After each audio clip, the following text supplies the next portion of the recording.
What's good with it in the hood with it? Welcome back to the collective clips where you already know. I'm about to get it in. I already got it in, but I'm gonna get it in again. Fuck it. You know what I mean? Hey, seconds are always leftovers are always better, right? They're always better the next day. So let's get roll over. Okay, I'm good. Leftover. Now she can lean over. Thank you. Welcome back to the collective clips. You already know what it is. Hit that like and subscribe button thing. Put your notification bell on all. So that way you're directed in the direction of the dope content that the gun is kicking. I highly appreciate all your support. I'm very humbled by it, man. So I'm going to tell you guys a story. See, I was asked about a prison story. You guys want to hear a prison story? Let's fucking hear a prison story, right? This ain't a prison story. This is actually a county jail story, but it's damn near prison, right? So we have a county jail called Sandy Mush, where I'm from. It's actually like, it used to be the farm or the ranch or whatever. Every city has them. You have your local county jail downtown, and then you have like your ranch. I know like in Sakura, they have the branch. And in other places, like in Modesto, Stanislaus County, they have Laird Park. And a lot of places have these. It just is what it is, right? And usually it's for people that ain't doing a lot of time. They get like a year sentence. You go out to the branch, Sandy Mush, whatever you do your time. Is it functioning? Fuck yeah, it's functioning. Now, I've been there in every element of the game. I've been there in the 90s when I first got out of YA. I ended up fucking up going out to Sandy Mush. It was a lot different. All the dorms were open. It's a dorm setting, right? All the dorms were open. There was a lot of interaction. Everyone would be walking around. Motherfuckers getting whacked on the yard. Not literally stabbed and killed, right? But they be getting hit. Motherfuckers was mad. Like, I remember I seen you at the taco truck, homie. You shit all over my burrito. And they were tripping. So little by little, it started to get more security. It started to change. It went from every dorm being open, mixing and mingling, walking a chow. There was actually a chow hall to go to, till eventually only one side would come out together, to eventually only one dorm at a time, to no more chow hall, to now all of a sudden you're getting a sack lunch, and that's that, right? So it changed, definitely. And I was there through all the motions. I think the last time I was in Sandy Mush was in 2013 or something like that. So I'm sure it's changed since then. Whatever, right? So I've told a story before about this brother that went through the wall. When I say he went through the wall, this motherfucker literally banged through the wall on him. Well, in my county, in Merced, you don't see a lot of Usos. There ain't a lot of Samoans, Polynesians, none of that, right? For some reason, they skipped Merced. They said, it smells like shit around here. And they just kept it pushing, right? They didn't like skante smoke, I guess. So you rarely see Usos. Well, there was a Uso there one time. It was like 98, 99. I was locked in. No, it was 98. And I was there, and I was doing about 6 months. And I was on the side called 600, right? 600 was for people that were sentenced, and you can get a job. You could work the chow hall. At that time, they still had the chow hall popping.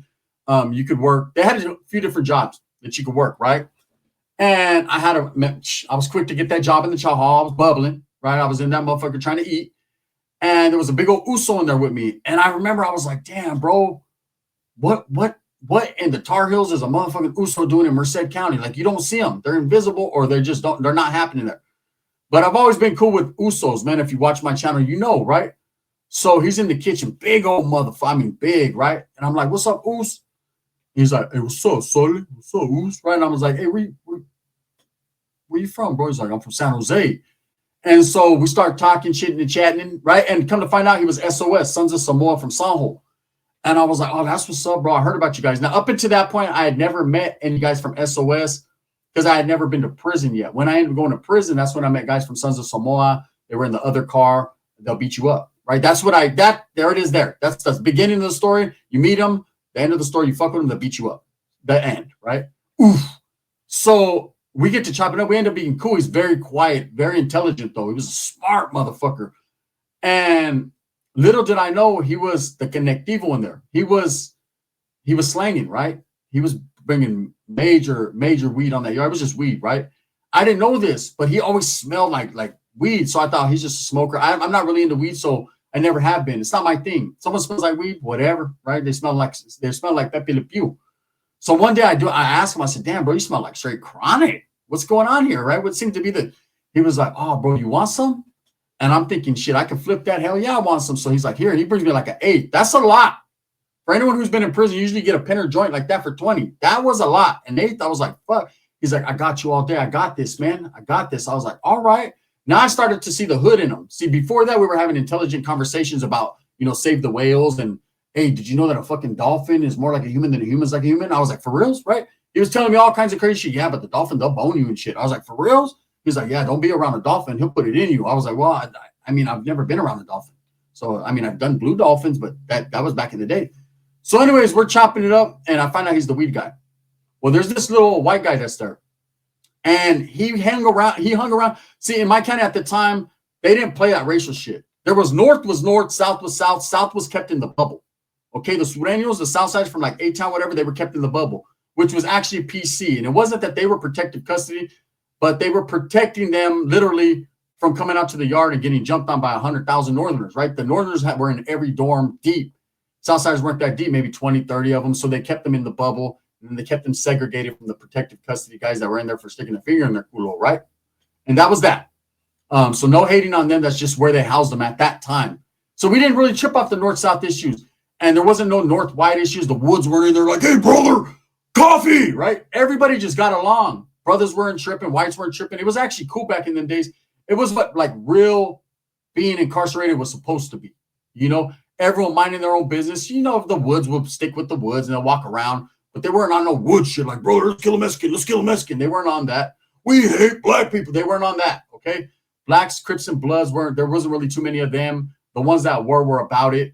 And the North was just doing the Northern thing. It was before pre-structured, like meaning you didn't have to bust down every day. You didn't have to fucking write wheelers and fucking ganas and do all. It wasn't none of that. It was just a whole bunch of homies like, what's up, homie, right? Half these dudes were from the county. You knew them. But there'd be dudes from out of town like, what's up, where you from, bro? Oakland, San Jose, whatever, Modesto. It was all love. So it was actually a lovely time to do time, if you could say that in real life, right? So anyways, there was always this young white dude. I say young, he was probably in his 20s, 25, 26. He hung around with this big oos. That was like his sidekick. Well, little did I know he was the one that was out there slanging for the oos.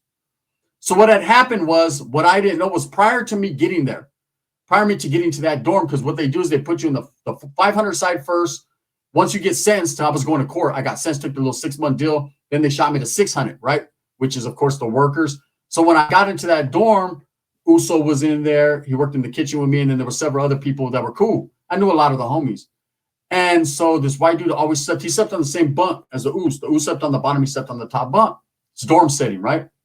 They're like 30-man dorms or whatever they were back then. And anyways, this was the dude that was out there hustling for him. But what had happened prior to me getting there that I didn't know was that this fool got like 2 zips sucked up. How he didn't catch a new case and all this, well, it boggled everyone's mind. So what had happened was, before I even got there, this white dude was out there on the yard slanging for the Oos. He got 2 zips sucked up. That's 2 ounces, right? They ended up taking him downtown to the county jail. The Uso was pissed. That was his whole shit, right? Next thing you know, they snatched the Uso up, questioning him. Never once had they questioned this dude. Never once had he been on the radar. Like I said, the cops liked him. He was a cool dude. He had all the good jobs. He was the main cook in the kitchen. Like, you know what I'm saying? One of them dudes he's getting respected. And especially the cops look at him like, damn, right? They're respecting shit out of him. So next thing you know, he got snatched up. He got questioned. So that can only lead to one thing. One of one, right? That white dude done told on him. That's a fact, right? So little by little, I guess what happened was the white dude fought whatever he was fighting and end up, I guess it was fucking the cops found him in the vicinity of the 2 ounces, but couldn't really prove it. He blamed it on the Us, I guess. They bring him back. The Uso already knows what time it is. This is the way the Usos think. They're smooth with it, right? Different. Northerners would have ran up and just start stabbing him. You fucking told on me, right? Blacks would have been like, oh, nah, blood. On Paru. Nah, blood. Nah, blood gotta go, blood, right? On crib, right? It would have been crazy. The Woods would have been like, brother, if he got his coffee first, we take all his coffee. Yep. We use him as a mule, brother. He's gonna bring in all kinds of clear. We're gonna get all high. Yeah, we're gonna drink a whole bunch of queer juice and we're gonna do what we do, right? That's how it would have been. We're gonna kill him. But the Uso was smooth. He was diabolical in his planning. He knew that this dude was getting out before he was, and he had a master plan. And I was as close as I was to the Uso. We used to chop it up every day. I didn't even know the master plan, but it went down. So let me rewind. Around the same time, that same dorm, okay, we used to go into the back. So if you wanted to play cards, they had these plastic tables that you could drag the chairs or whatever. Everybody be playing cards, pinochle, cribbage, spades, hearts, whatever you were into. And it'd be kind of loud. And you want to respect it because, like I said, the people that were in that dorm, they actually went to work and shit early in the morning, whatever. You worked kitchen early morning. You worked whatever. Sometimes they take people out in the fields. All kind of, this is real life, right? And so what you would do is if it was past 10 o'clock, it's program shutdown time. You got to respect people. So you take the shit into the latrine area. It was a big bathroom area, had big windows and a door that closed, and you could play your cards in there. And it's crazy. You're playing right by the pisser. Fuck it, man. San Quentin style, right? You're playing right by the pisser. Nobody is going to say nothing because at least you're trying to keep it low. You know, I ain't going to lie, though. It gets loud in there. Motherfucker, you owe me, right? You'll be hearing it, but it's echoed. You know, it's muffled. And so what had happened was there was a brother, biggest black dude in my life that I've ever seen in my life. I say in my life twice because still, my life is still going barely. And it's the biggest black dude I've ever seen, right? And some dude owed him money on our side, right? And he was getting out. And he thought he was just going to burn the brother. Like, hey, and it was at this time they had shut they were doing a pod to pod. So you would go out with certain pods, like this one would go out with that one, and they were skipping over. So they didn't really have interaction, right? And this white dude was not going to chow. He was not trying to do none of that, man. You know, there was a button. He stood right by the button. So as soon as someone would try to come, he would hit that help, right? Anyways, he owed money, and the black dude was like, you could hear him. There's a vent, right? So they're chopping up. He's like, man, you ain't gonna kick in, man. Hey, I got a homie right there. So he tells his black homie, let me talk to you, right? His black homie goes in there. I'm playing cards. I'm listening, right? And his black homie's like, well, he's like, man, that dude owes me money, man. It was 25 or it was like 50 measly old dollars, right? He's like, man, take everything he got. He said, man, oh boy, ain't got nothing. We done took that, man. Them motherfucking nutty butters hit different, right? He was like, oh, y'all eat nutty butters without me. That's my shit, blood, right? He was a blood. And so he told, put white dude back up on here. So he's on the vent. So he's like, hey, I'll hit you with a cash app, or not a cash app, but like a money order as soon as I get out. He's plea bargaining. Next thing you know, you hear boom, boom, a boom, bomb, right? You hear bomb. And it's like Joe's over there on the other side, right? The Redskins logo. And hey, shout out Debo Samuel, went to the Redskins. I know Big Joe's all happy. He's like, bomb. Anyways, next thing you know, you start seeing cracks. Now, I thought it was concrete. We're in jail here. This is when I realized, this old fucking fraudulent ass jail they got us locked up in, man, we could just kick the door and go, right? This motherfucker came all the way through the wall, snatched the white dude up, and commenced to beating his ass. I remember the hole was so big, he came all the way through the wall. We were going into the other dorm, chilling with the Northerners and shit, eating a spread. Like, it was crazy. Cops didn't realize it the next day. He whipped his ass all night long. It was bad. Drug him into the bed area, and what they did, people will hate on me. I just can't say it, right? Let's just say it went down that night. It was cold that night, or was it hot? One never knows, does one? You would have to ask that guy personally. So anyways, I had seen that before. So anyways, they came in next day, snatched whoever they snatched up, patched up the hole, whatever. So we had this big old stucco shit. They put a metal plate over it. Like, how you gonna put metal on fucking nothing? Whatever. Made us believe, well, the optical illusion. So time passes forward and everyone's talking about, damn, that's all the talk of the town. Like, damn, you see that fool? He came through the wall on that ass. That's some real gangster shit on crib. It wasn't a crypto wall on blood, whatever it was. He did that. And meanwhile, the Usos like, man, that's some bullshit. Like, man, hey, he should have just waited old boy out. Old boy would have got him. Because the Uso was cool with the little white dudes that were running around there. He had all these dudes running dope for him. So meanwhile, the white dude who had told on the Uso is there on the top bunk. And he's being very, very explosive and quiet, right? This wood wasn't woody no more. This wood, if you could woodchuck, chuck a woodchuck, woodchuck, right? He's fucking being real quiet. And the Uso's waiting. So it's about 2 days before he's getting out, and the Uso pulls me to the side. He's like, hey, what's up, bro? He's like, what would you do if you knew someone told on you and they're right there with you, bro? And you feel bad because you know if you just flick them, you can squash them, right? I said, oh, bro, he done told. Yeah, you got to, you know me, I was super active back then, right? Oh, man, you got to stomp his fucking head and all that. He's like, that's what I'm thinking, oos. I remember he was like this. That's what I'm thinking, oos. Just like 4 chins. Solid, right? And I'm just like, yeah, bro, but, you know, what if you hit the motherfucker, you kill him or something? So I'm thinking about you. I'm not trying to be an accomplice or an accessory to any of this shit. So the day before, this all went down, right? We're getting to it. True story. There was a guy in there. Now, at that time, me and my old lady that I was with at the first time, she was my first baby mama, we were all getting into it. I was all in love. I was in love with the Ripper. It's the truth. I don't lie to you guys, right?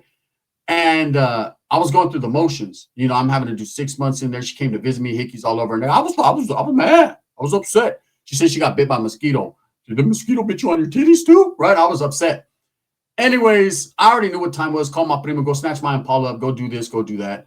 I was starting to like lose feeling for her. And, you know, distance and time makes everything all right.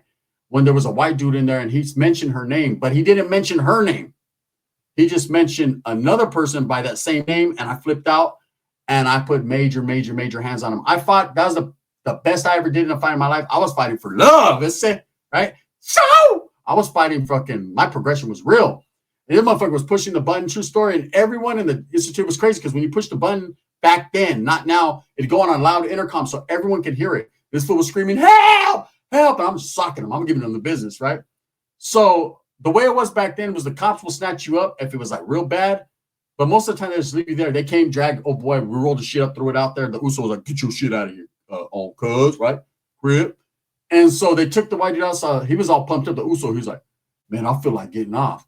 Right. And I was like, calm down, bro, because your getting off is not like my getting off. Like my getting off, like I gave him a black eye. Your getting off is like your pop his fucking eye out of his head. You know, so let's just calm down here. Let's rethink the situation. I'm just happy I got away with it. Did I handle my business? Did I handle my business? Well, the next day was a different story.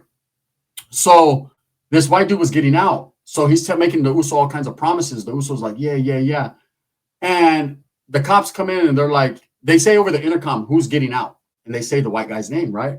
So all the ones are like, hey, brother, you're getting out. That's right. And they think he's good because he's been hanging with, he's been cool there. Everyone liked him. I didn't even know what was up with him. I was like, oh, so all right, Chucky. They call him Chucky. That was his nickname, Chucky, right? And they're like, all right, Chucky. I was like, all right, Chucky, right? And the Uso said, he got up off his butt, he's sitting up, and he's like thinking, big old chins, right? I'm like, what's up, Us? He's like, it's that time, Us. Got up and snatched this white dude and picked him up by his shirt and his balls, squeezing his fucking balls. Ah, brother! The wood's screaming, he's fucking squeezing him over his head. Everyone's like, and he slammed him on his fucking head on the concrete and watermelon juice everywhere. Hey, Cali Muscle would have been on the ground.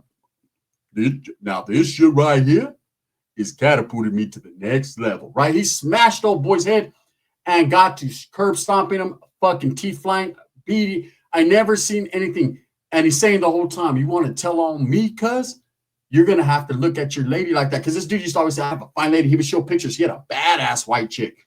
I mean, I ain't going to lie. She looked like Liv Morgan from the WWE. She was that bad, right? I remember like, what is she doing with you, bro? I'll put chorra on her, right? But you couldn't hate because I just got mad at someone talking about my chick. That wasn't even my chick that he was talking about that chick.